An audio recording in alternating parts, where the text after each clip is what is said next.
All right. And with us today, we have Mariah Parker, who is a labor organizer in Atlanta, and by night, a Stop Cop City organizer. Welcome. Thank you for coming on. Thanks for having me. I'm stoked. Yeah, so I assume that people watching this here are going to know a little bit about Cop City in Atlanta, but if you don't, it's a $90 million. I think actually the price may have gone up, Is it but 100? Is it 110? Have they been lying to us for years?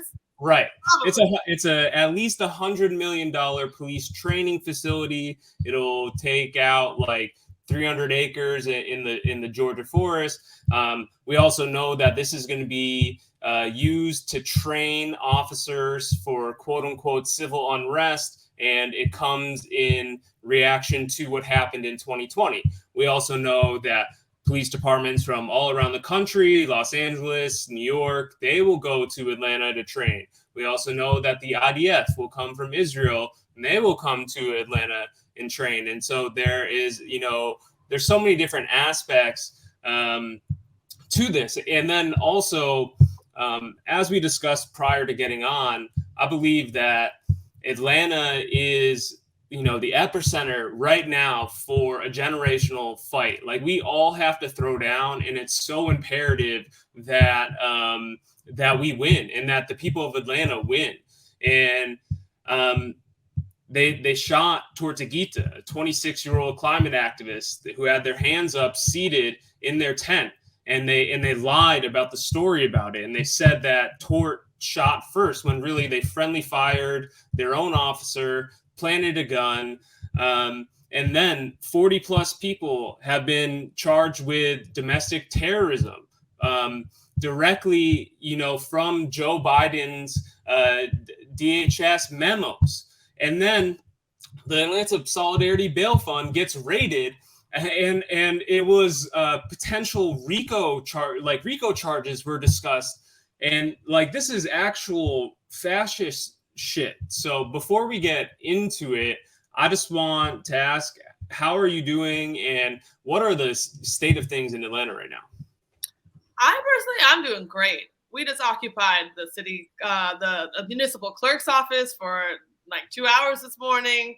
And things like that, just being out amongst the people, being in community and experiencing the creativity and the resilience of this movement has been one of the most inspiring things in my life. I think, as you're describing it as a generational struggle, it's probably be one of the most exciting, exhilarating things I've ever part of in my entire life. So I'm doing great, as much as there are so many setbacks and hurdles and unknown, so many questions, so much danger. At the end of the day, like I just take a lot of energy from the people out here that are doing the work. So I might, yeah. And I think the vibe in Atlanta right now, people are tired.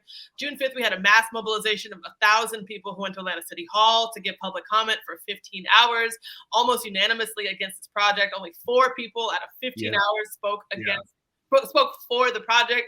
And so that took a lot of effort. It took a lot of people, staying up until 6 o'clock in the morning for the final vote, et cetera. And then when we lost,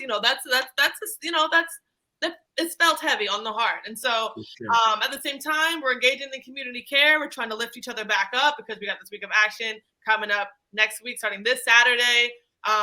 People all across the city, all across Georgia, allies from across the country are coming to Atlanta to help us fight back against the Atlanta Police Foundation. And so I would say we're back in an upswing again of just making preparations for what's going to be a mass gathering and hopefully an effect.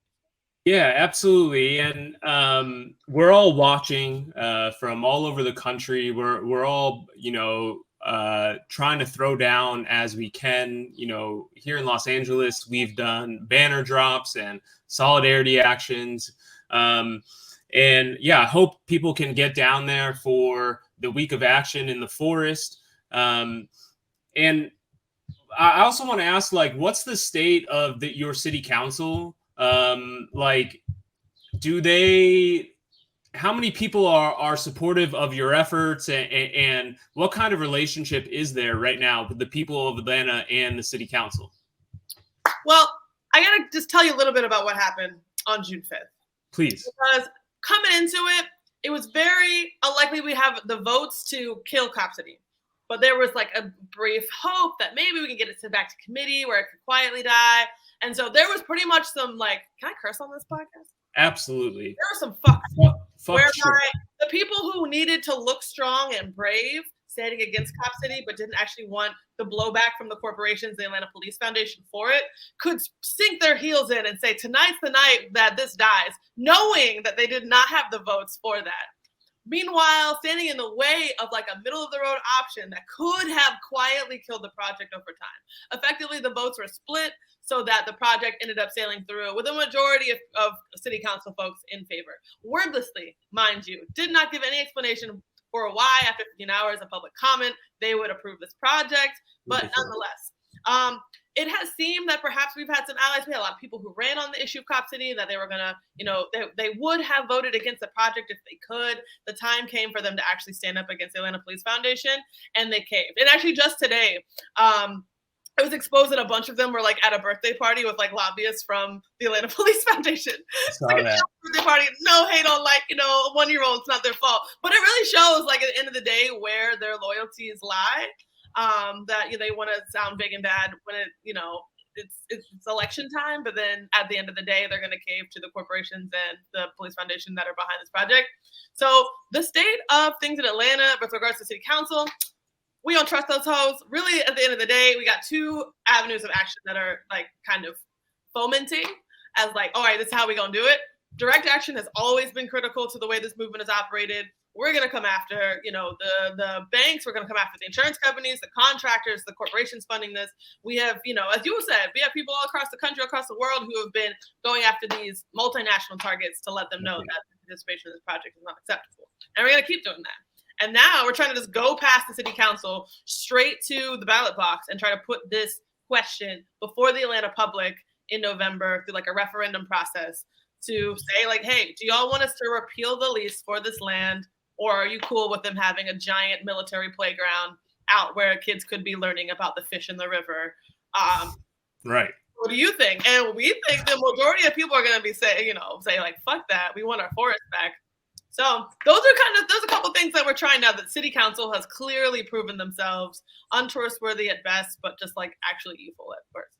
It just shows the limits of quote unquote Democratic Party politics and identity politics. Because this is Joe Biden's America. This is, you have two Democratic senators in the state. This is a Democratic majority controlled local body. And all of this is still happening under all of that. And so I don't buy, the things that they're pushing in regards to, voting for these elected officials will actually change things. So you're trying to go past them. And yet, even with the referendum, you've been met with pushback from the state, and you had to do something today or yesterday that in relation to this referendum, if you could break down for us. Yeah, so the clerk has been finding every single comma or line off in the petition we submitted for their approval as grounds for rejecting it and saying that, all right, we have to reset it and we have another 7 days to look at the new version you've submitted as a means to stall this. So yesterday morning, we filed a lawsuit against her in her capacity as the clerk and her personal capacity for, effectively it's called a writ of mandamus, where it's calling upon the courts to force her to do her job. So this morning, like I said, we were down at City Hall. We occupied our office for 2 hours, demanding that they, approve the petition, give it back to us so we can start collecting the 70,000 signatures we need to get this on the ballot. And while we were sitting there, she like sent me an email like, oh, actually, yes, you cited this code slightly wrong. It might confuse the public. Lady, people don't know about the code numbers. In any case, rejected it again. But nonetheless, we have called upon the courts to force her to do her job properly, so that the people can just decide, so that people can just participate in democracy, which I thought y'all loved. I thought Democrats were all about. Right. It's wild that the city clerk in their capacity is even, stunting you at this level. And you also have the week of action coming up this weekend, as you stated. Is there any sign of this referendum being able to collect signatures by this weekend? I'm sure that their hope and prayer is that they can push it back. Oh man. Another 7 days, so that all this momentum that is surging around the week of action to come, like the wave, we missed the wave, and then maybe then they're not able to get their 50,000, the 70,000 signatures. We got 3,000 people that signed up to be volunteers, 2,600 of them in the city of Atlanta. We had like 50 people sign up to be neighborhood captains to make sure they've talked to everyone in their neighborhood. There are 60 out of like the 200 neighborhoods in Atlanta. So Amazing. They can try, but ultimately, the very fact of no matter how you feel about cop city, you should feel badly about it, you should hate it. But if no matter how you feel about it, why would you not want people to just be able to decide? Like that, the mere like the sheer audacity of trying to stonewall a democratic process like this, regardless of how you feel about it, is very, very plainly fascist and should disturb everyone. It should disturb everyone, and I think that if it happens and they don't get it to you by this weekend, I think it'll just piss everyone off more, and I think that it'll give you all an opportunity to really show and expose what they're doing, and hopefully continue that momentum.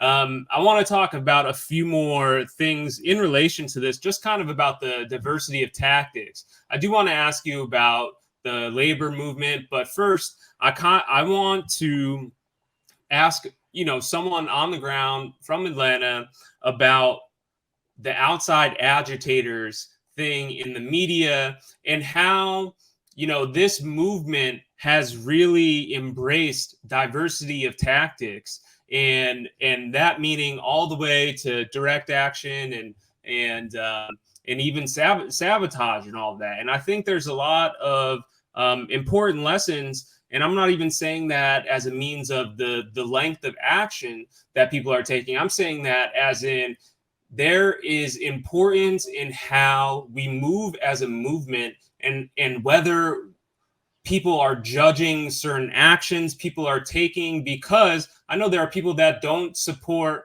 any electoral action, and any people probably don't support the referendum, but you need to build a movement to stop this shit by any means necessary. And so can you talk about the outside agitators thing and the diversity of tactics?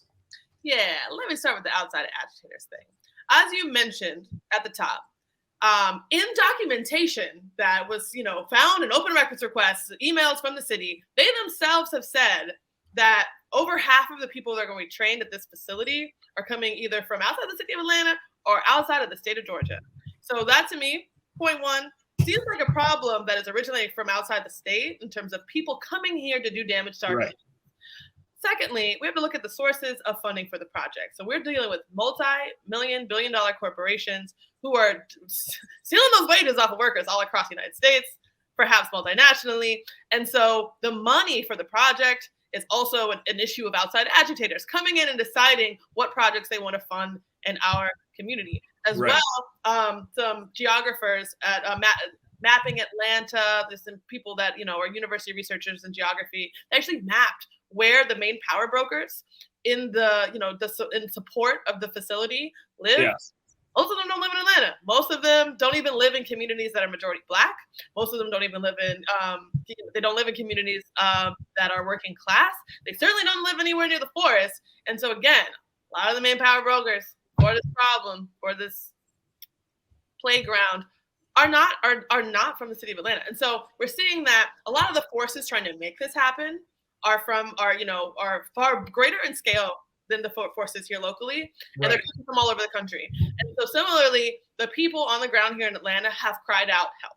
They've said, we're being ignored, no matter how many hundreds of us there are, no matter how many thousands, no matter how many doors we knock, no matter how many times we call our city council, we're just outgunned. We're literally outgunned when we go march the streets, and there's twice as many police officers as there are protest attendants. When the city hall is flooded with police officers, anytime people come to speak there. So they've called upon their wider networks and communities folks that would be impacted by the militarization of their police forces that would come here, the people that are being exploited by the corporations that are funding this facility, the people who are going to have to live in a burnt up planet if we don't do something about climate change by protecting the lungs of Atlanta that are being torn down to build this facility. So we're just trying to fight fire with fire. You know, there is a very robust movement locally that, you know, has been very, very grounded in like neighborhood knocking on doors, going to city council meetings for years. So the attempts to try to paint things as, oh, people coming in and stirring up trouble from outside of town is projection on the part of people who want to build Cop City. Right. And I think it's like people always say, well, don't you try to reach out to your elected officials, and don't you write them, don't you comment at city council? And you know, it's important for people to do that. So the movement as a whole could be like, yes, this is what we've done, and they still won't listen to us.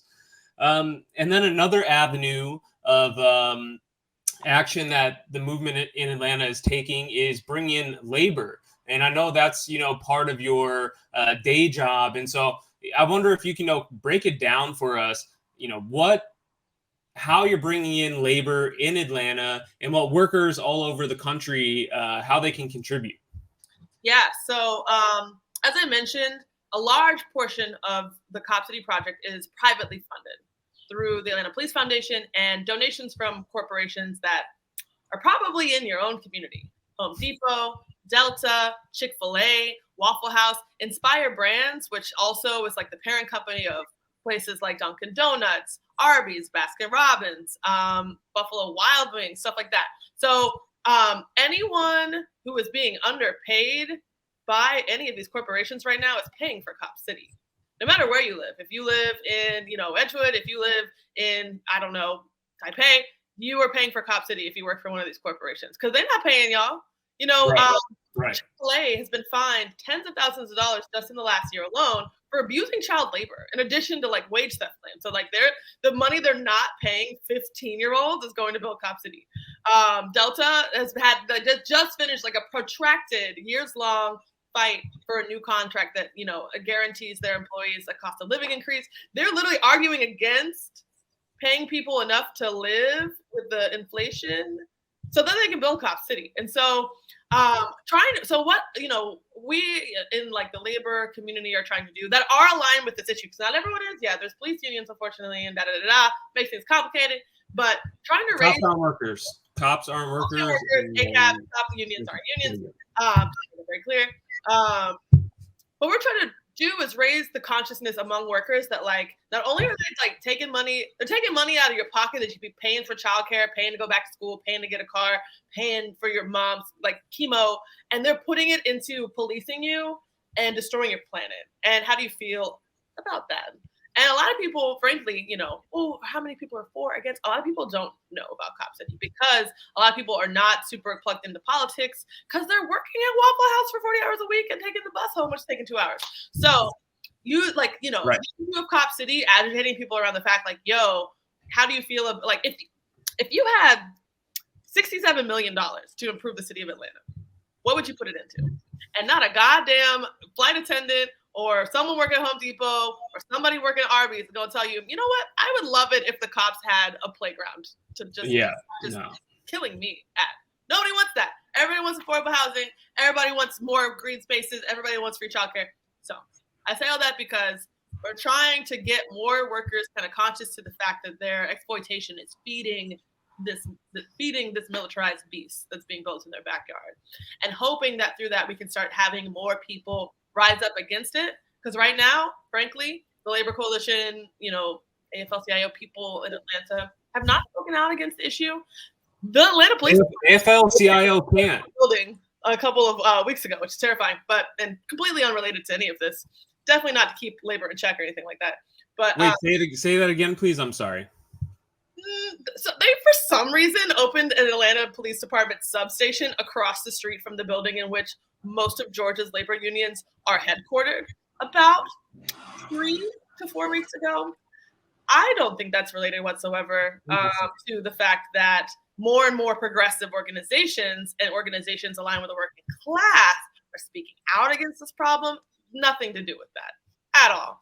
In any case, the people, the unions are workers coming together to decide to struggle against something. And so they're trying to get more people woke up to the fact of this wage exploitation, wage theft, et cetera, going to Cop City, so that people might organize their workplaces to come out and say, yo, we are, we're standing up and making it known that we have a stake in this business and we're not okay with the way that it's being operated to fund oppression.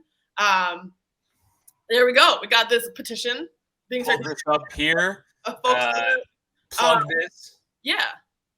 So I mean, we're trying to like get labor union members, workers on board with sending a loud and clear message to the city of Atlanta Police Foundation that we're not okay with the fruits of our labor being reinvested in our oppression.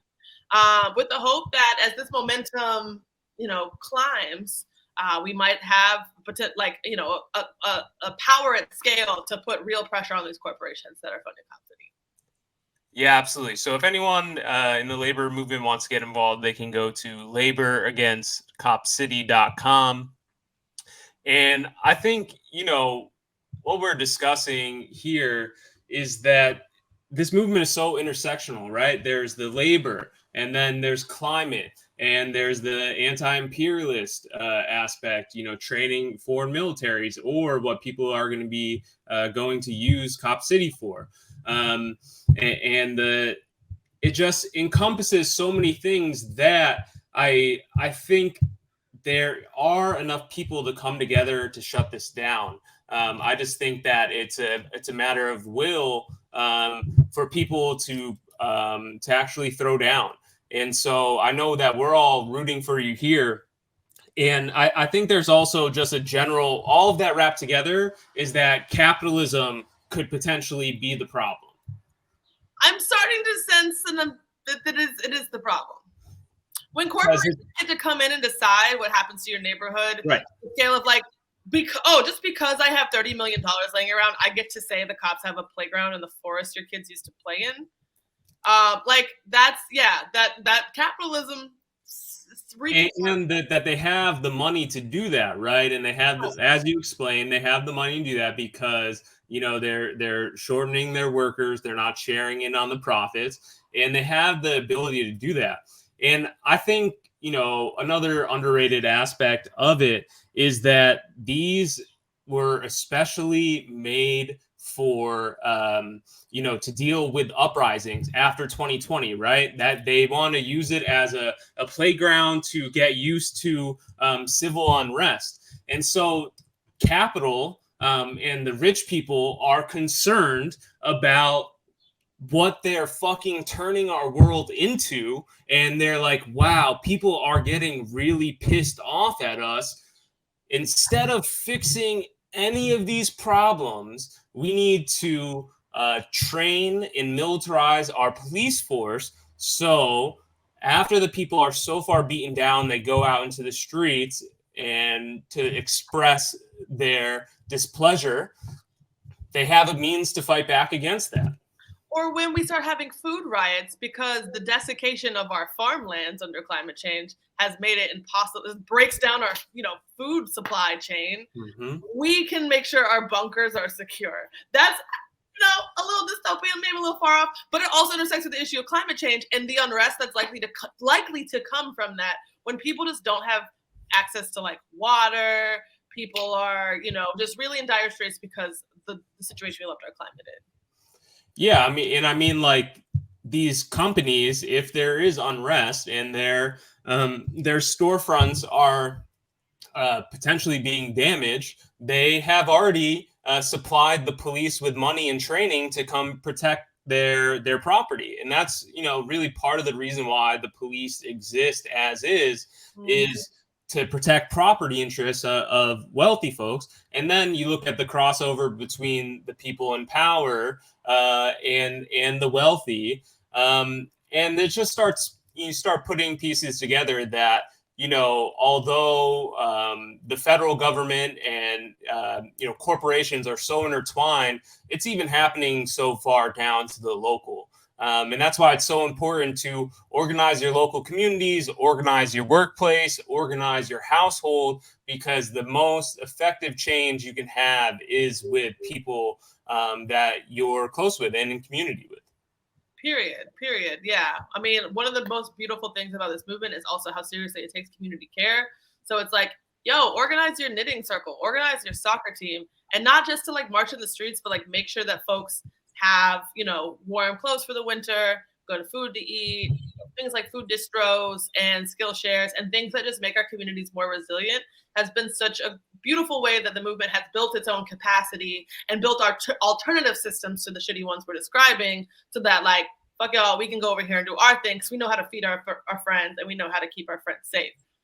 So yeah, organize everybody, your church choir, your goddamn, I don't know, after school science fiction writing club. I don't give a damn. Organize everybody. We need everybody organized. Your cipher circles. Your rap circles. I might know about those once upon a time in my life. Yeah. Well, I mean, I once upon a time I thought you had. Can we not talk about that on here? No, bring it up. I'm playing. I'm just acting funny yet. Okay. No, I once upon a time I thought you were bringing out. You're gonna drop some bars coming up, right?